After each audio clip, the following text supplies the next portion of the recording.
So hi everybody. So today I wanna talk to you guys about my upgrade experience. Right now it's just super basic, just how things went and how I got my truck and stuff like that. Very simple. If you want more in-depth explanation and stuff like that, you could always ask me in the comment section. So for the upgrading written test, it has 52 questions. You want to make sure that you are studying the booklet, the my study guide, student guide booklet. I don't remember the name of it. That they will give you in the orientation. Make sure you don't forget that. It's gonna have, like I said, 52 questions. 16 of those questions are gonna be from the macros, so make sure that your mentor is going over the macros with you. If he or she is not, make sure you're looking at them yourself. You could always go to the point app to check what each macro is. Make sure you're working and you are actually using the macros yourself, not just the mentor, so that you get used to it when you're in real life. You are gonna have questions like how often you're gonna be checking your mirrors, the distance between the car in front of you and yours, how often you have to be looking in front of you.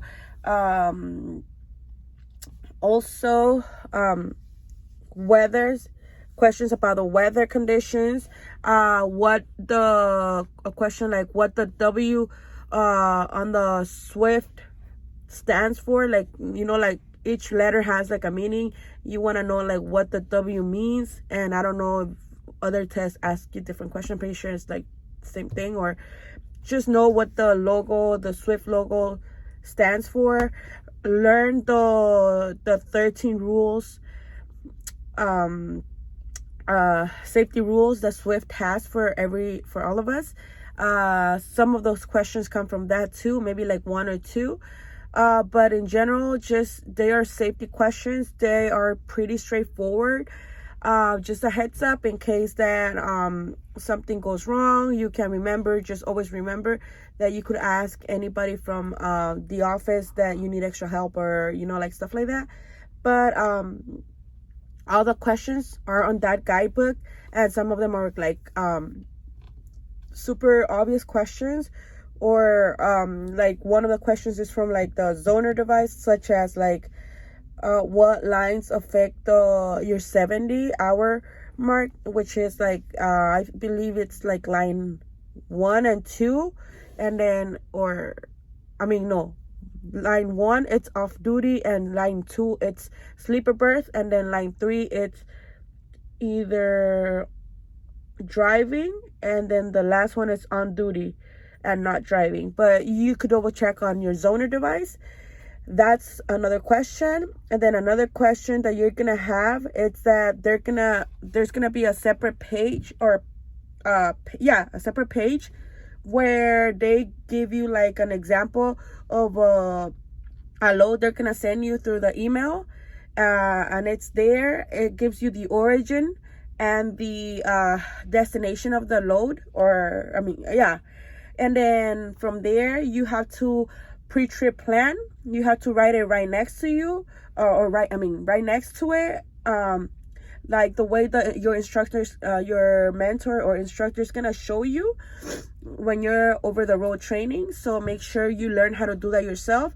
So just a heads up. So the way you would arrange it, or the way I arrange it would be, okay, I have the origin of the load, and then I have the destination, right?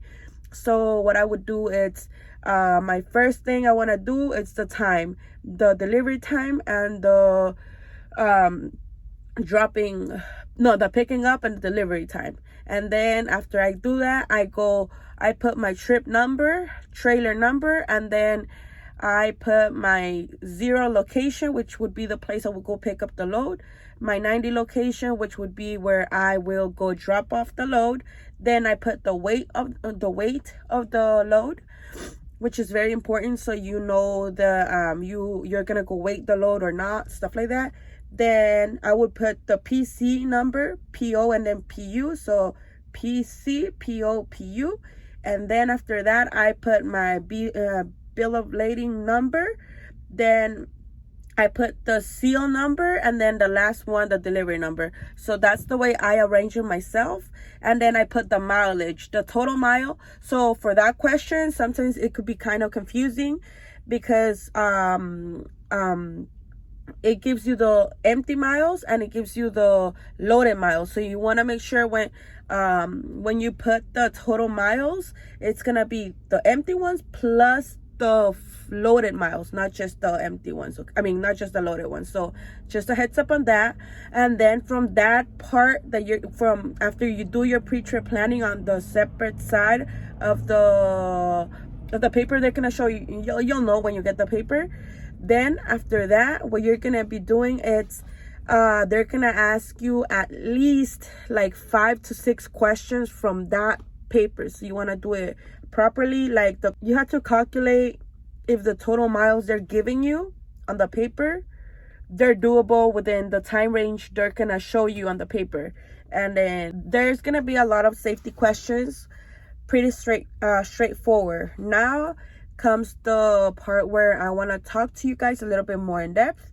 So after you upgrade, and then after you pass the road test, after you take the written test, you're gonna take the road test, which is the driving part, which is gonna be approximately 20 minutes, not that bad.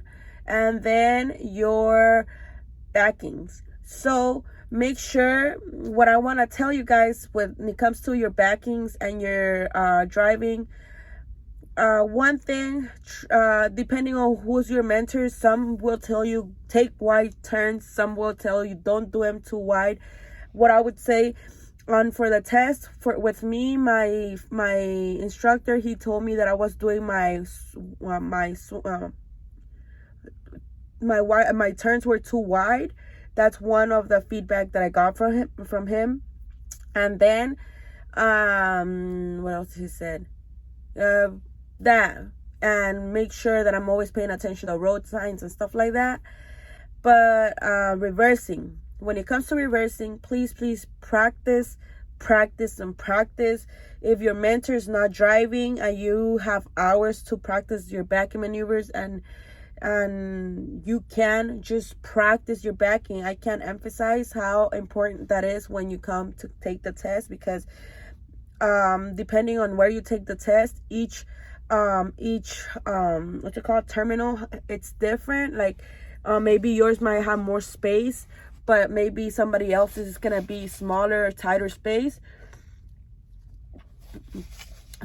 And remember, so for example, me, I did not take the test on the truck that I was driving, so it made the test quite not harder, but like I'm short, so I took the test on a what's it called, in international, my bad, oops, well, I took the test on an international.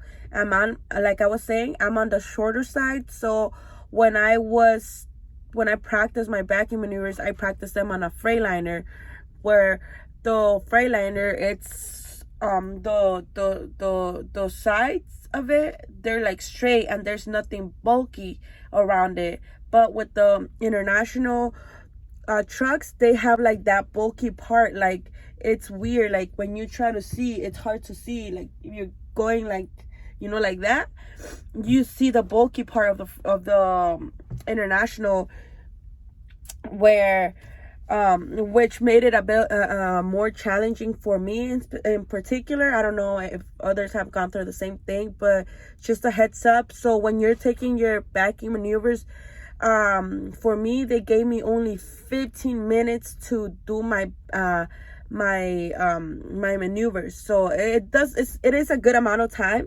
So, but at the same time, it's like depending on where you're at, it might take you longer than 15 minutes. Like, so you wanna don't rush it. Take your time. You're gonna reverse in between 2 trailers. They're not gonna have on my experience, I reversed to 2 trailers, but I've heard that everybody does the same thing, so I'm guessing that everybody does it too. You're gonna reverse between 2 trailers. You're gonna try depending on the space you have in front of you, you're gonna perform a 90. When you go for the road test, take it seriously. Don't mess up, because the points that you get counts. They do count. And even if you don't see the person grading you, they will go back to the office and they will write every comments that they want to add, right? And if you're gonna need more training, they will let you know. And if you don't, then, and if you pass, then good for you. Good. That's good for you. But like I said, try to perform as best as possible, way better than when you were with your mentor. Pay attention. You have a camera. Always be never hard brakes. Always be careful. Watch what you're doing. Drive safely. And then once you're back to perform your backing maneuvers, make sure as soon as you get into the vehicle, adjust the mirrors, adjust the seat. If you need a pillow or something to hold your back, do whatever makes you feel comfortable. You're taking your test, and you wanna feel comfortable. You wanna feel good. Be on time. Don't take forever, because that might piss off the person who's gonna test you for that day. So heads up on that. It's like if you take too long, and you might get skipped too for that day. So you want to make sure you're on time. And then adjust your mirrors. Adjust them properly so that everything is set. Don't move your car or your vehicle, that is, your truck, until you are ready to go, because as soon as you move the vehicle, the time is going to start. It's going to start. So you want to be aware of that. And you have 15 minutes. I don't know if everybody does it the same way, but I'm not gonna lie. I had to take the test twice, because the first time that I did the driving, it was fine, but I messed up on the backing.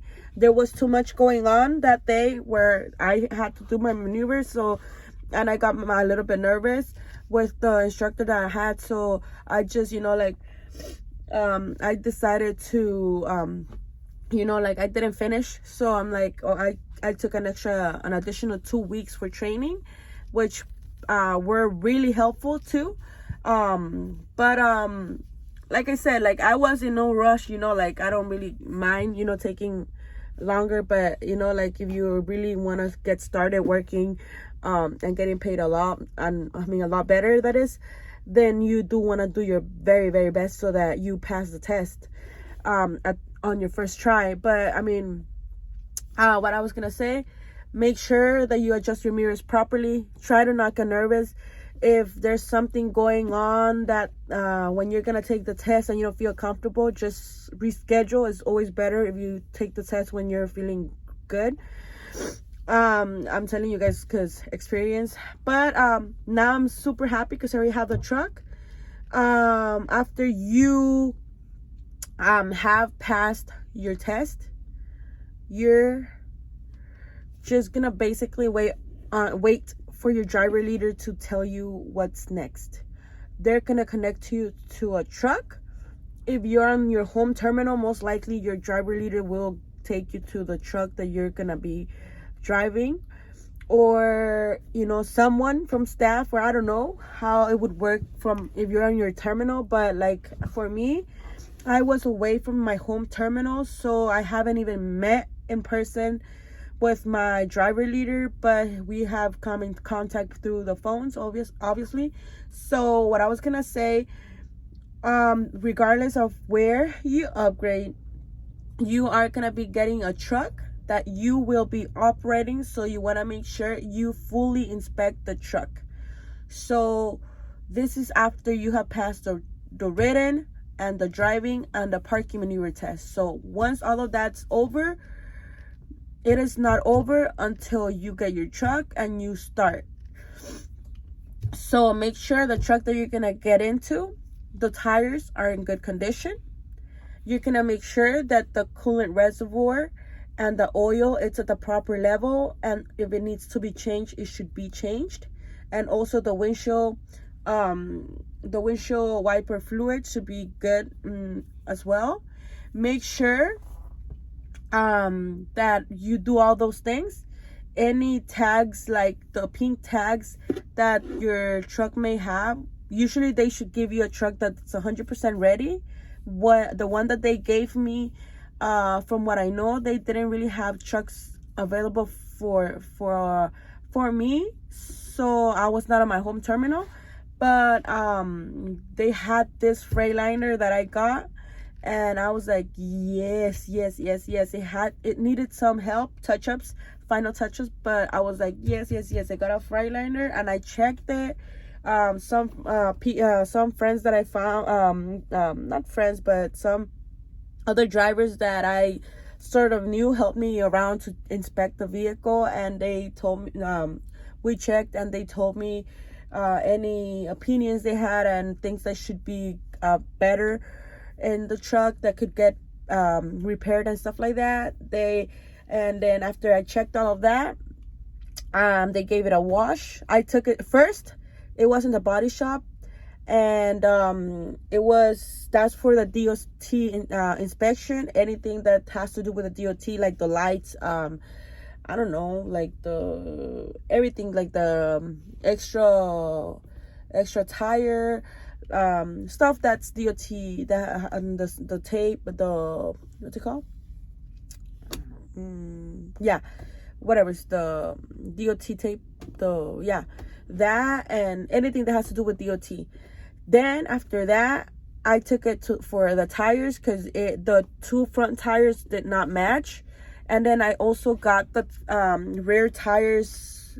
Some of them got changed because they were not at the same level. Like, they had to be, remember, the front tires should be 4/32, and then the rear ones on your tractor, they can be 2/32, right? So basically, they needed to be even, so they changed like 3 or 4 tires from the back, and then everything is good on that end. The lights all work. Make sure you check the front and rear lights, and the top ones too. And then also the mirrors, the wipers should be working properly, distributing the windshield wiper fluid properly as well. There aren't any issues on that dash, like, like the engine logo thingy that comes up when there's something wrong with the engine. Everything seems to be working properly. If something is wrong with your zoner device, make sure you check that out, just to be 100%. With that, check anything that you don't like. Check your heaters, check your AC, check your bumps, my bad. Check the knobs, check the radio, check anything. If it's too dirty, you don't like it, smells bad, stinks like shit, something, if anything that's in the truck that you're gonna be driving you don't like, you let them know. Either they change it, or you get a different truck. But like for me, the truck that I got, I'm super happy with it. Like at first it needed some touch-ups, but like, I was not running. Like, I really wanted to get a load like that same day, so I was like, I took my time, and now I have a truck that is super nice. It's very spacious, and I actually got my truck. And if like I said, for me, I saw some people that some other drivers that were able to help me, because I'm a totally new driver, so I don't know 100% everything, and there's a lot that I need help with too. But like, I would suggest, stick to people that around you that may know more, especially if you're on your own, because you want to make sure if your truck has any scratch to it, anything, any defects that it might have, you want to make sure you report that. Make sure that you are happy with the truck that you're gonna get. That's the most important thing. I didn't want to change mine because I really liked it the first moment that I saw it. I'm like, it needs a few touch-ups, but I'm like, I don't care. Like, I'll just wait. It has 300 miles, but like I said, I feel like I got a pretty good ass truck. Hopefully it works better. It works really good. So yep, that's what I wanted to say. Make sure you inspect the truck, check that everything is working properly, the heater, the idle, everything, any arrangements.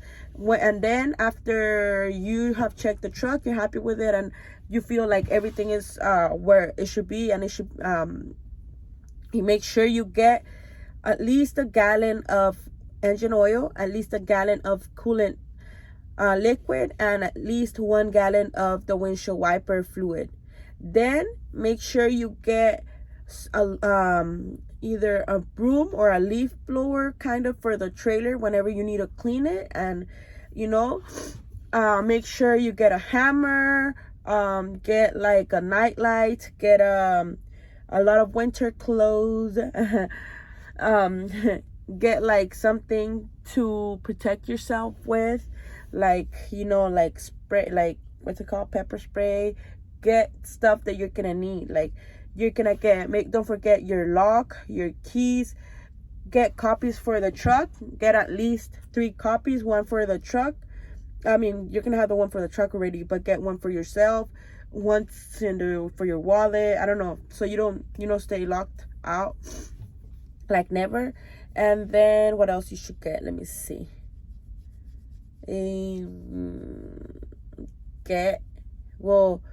I'll make a separate video of what you should get, and I'll make a super like in-depth tour. Like, I'll show you guys how my truck looks in depth after I fix it my way and how I like it. So far, everything, it's going really good.